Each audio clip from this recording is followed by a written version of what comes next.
it downfield. It is caught. John Moran in the clutch.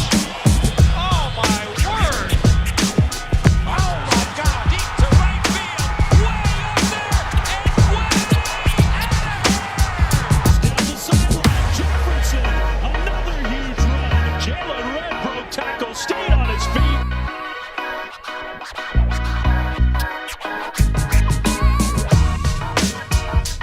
What's poppin', everybody? Blake Neiman back at you with some more local and national sports, rolling at you with another episode of Blake's Take. We're getting right into it with some NFL. We're going to spend the last couple of days this week on one of the most legendary Super Bowl matchups we have ever seen, and the greatest to ever do it in Tom Brady, facing off in his 10th Super Bowl against the challenger to his throne, defending champ Patrick Mahomes. Regardless of who wins on Sunday, history will be made when the Buccaneers and Chiefs face off in Super Bowl 55. Specifically, history will be made at the quarterback position. With a win, Tom Brady will add to his record 6 Super Bowl wins. Brady will also extend his record as the oldest quarterback to win the Super Bowl. His counterpart, though, Patrick Mahomes, could become the youngest player to win multiple Super Bowl MVP trophies. He would also become the youngest quarterback to win 2 Super Bowls and league MVP. But is Brady versus Mahomes the best Super Bowl quarterback matchup we have ever seen? Let's take a deeper look at it. Widely considered to be the NFL's best quarterback right now, Mahomes is also the youngest player in the NFL history to win regular season and Super Bowl MVP trophies. And while he is only in his 3rd season as a starting quarterback, Mahomes would already have a strong Hall of Fame argument if his career ended today. On the other side, though, at 43, Brady has shown no signs of decline. A member of this year's NFL's 100th anniversary all-time team, Brady is widely considered to be the greatest quarterback who has ever played at the position. He is also the greatest Super Bowl quarterback of all time, with 9 prior appearances, 6 rings, and 4 Super Bowl MVPs to boot. To date, this is a matchup of the best quarterbacks of all time against the NFL's best quarterback today, who's well on his way to being the NFL's all-time great with Patrick Mahomes on that trajectory. Personally, with Brady's all-time GOAT status as of now, and Mahomes' potential to pass him by the end of his career, makes this matchup potentially the greatest Super Bowl matchup to date. Now, don't get me wrong, I have not forgotten about the incredible matchups that came before this one we have coming up on Sunday. And these 2 once-in-a-generation talents are incredible, but there have been incredible ones before this. Moreno, Montana, Elway versus Favre, Bradshaw versus Staubach, Manning versus Brees, and Rodgers versus Roethlisberger, and so many more. All of these guys were all-time greats, and they all still are. And heck, Roethlisberger and Rodgers are still in there. Roethlisberger's kind of end of his prime, but they're still in the league nonetheless.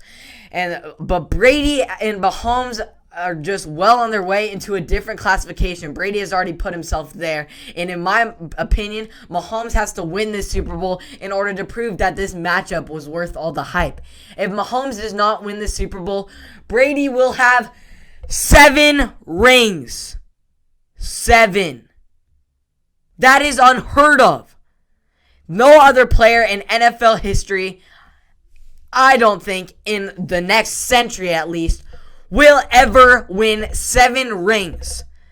That is 7 seasons. He had 10 Super Bowl appearances nonetheless. That means a decade of your career, you have to make it to the top of the game's most elite teams.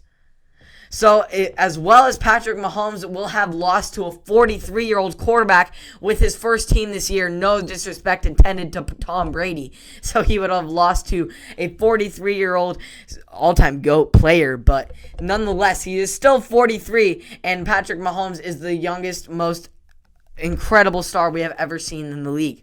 So therefore, if Patrick Mahomes wins this Super Bowl, it will go down as the greatest Super Bowl matchup in NFL history as far as the quarterback position.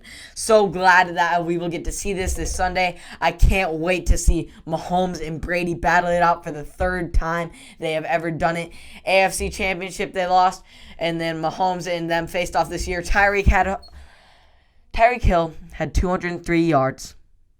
8 receptions in the first quarter of that game. He's the real weapon here, but I'll get into that more in depth tomorrow. But we're getting there. The hype is getting there for Super Bowl Sunday. Can't wait. It's always staying on my toes. So eager to watch it. As far as NBA, we've got some more news on what the NBA All-Star Game could look like this year. The NBA and National Basketball Players Association will have a finalized agreement for an All-Star Game on March 7th in Atlanta by next week. The single-night event will include the Eastern Conference versus Western Conference game, as well as skills competitions such as the dunk contest and the little shooting contest that they have called the three-point contest, we obviously know. The NBA and the NBPA are finalizing details on the health and safety protocols that will govern all the All-Star participations and those who players dispersing from the league's March 5th through 10th break.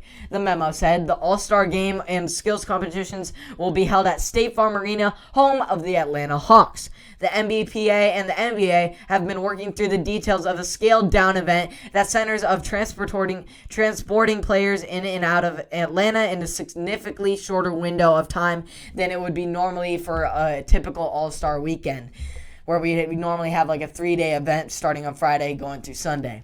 The NBA and the union are increasingly confident that enough of the league's top players are willing to participate in this year's All-Star Game during a tight midseason break in the condensed pandemic schedule.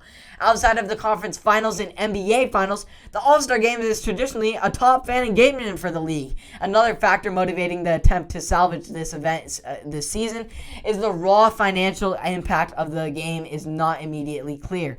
Because the league reduced the regular season by 10 games and doesn't have a separate All-Star Game television deal, the league could also have generated more revenue this season by just filling this weekend with more regular season games. But in my opinion, I think the All-Star Game is always way more better than just some regular season games that we see all year.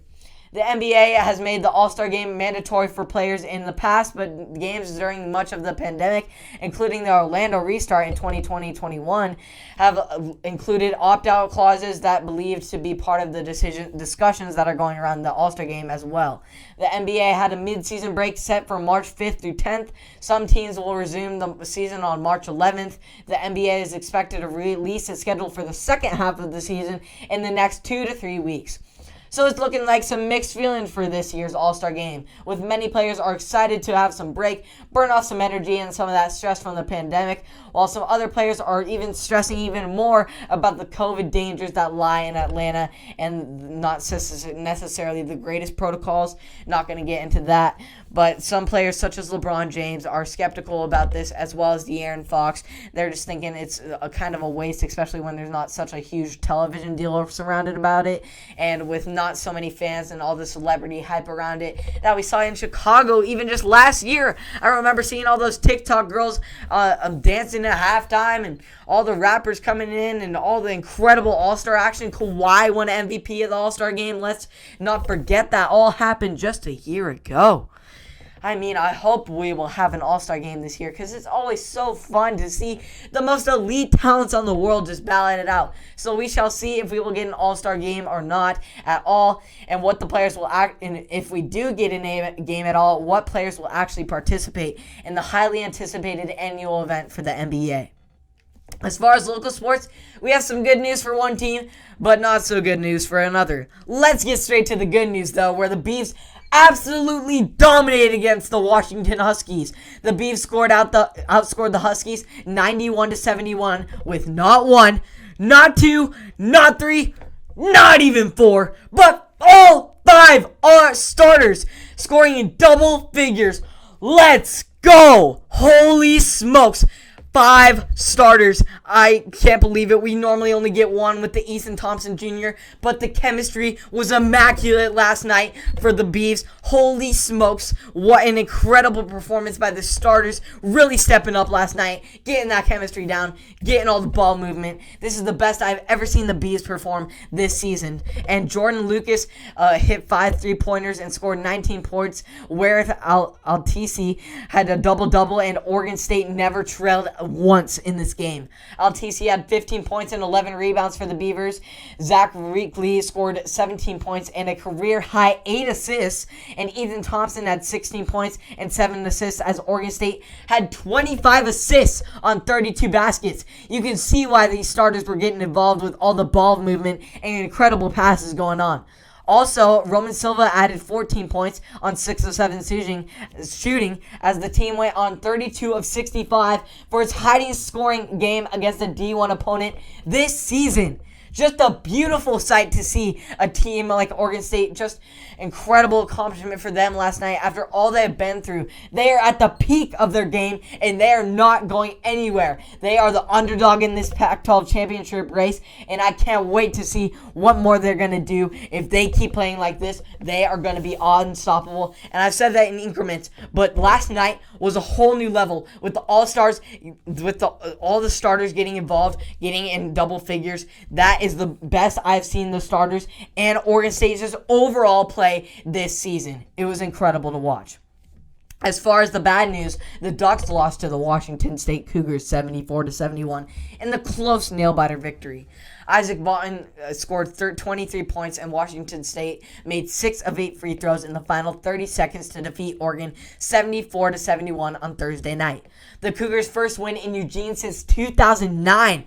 First ever in Matthew Knight Arena. Holy cow. I mean, considering how long the Pac-12 basketball has run around, that is their first win ever in Matthew Knight Arena. Holy cow.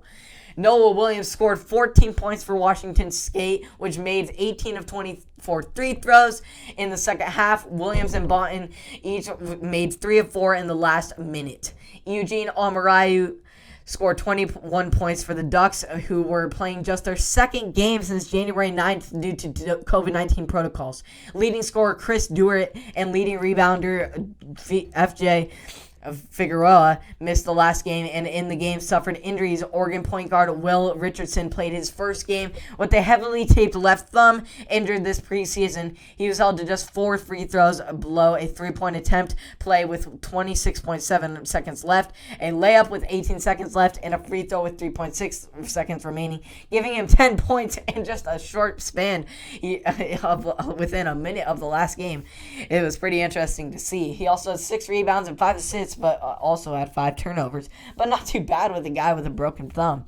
So unfortunate loss for the Ducks, but incredible. Back to that incredible win for the Bees. I can't wait to see who truly shows in the Pac-12, and especially in Oregon, in the Oregon State, who's truly going to show their colors and who is going to really prove themselves in February that they deserve a spot in this March Madness NCAA bracket. So thank you for tuning in to another episode of Blake's Take. Hope you enjoyed all that wonderful news. Hopefully an all-star game. Incredible Super Bowl matchup for the 2 incredible quarterbacks, all-time greats, and the incredible win by Oregon State. Hope you enjoyed all that. You can tune in on Apple Podcasts, Spotify, and or YouTube. Make sure you hit that subscribe button, smash the like button as well. I would really appreciate that. It would help my channel a lot, and I will see you all tomorrow. Have a great rest of your night.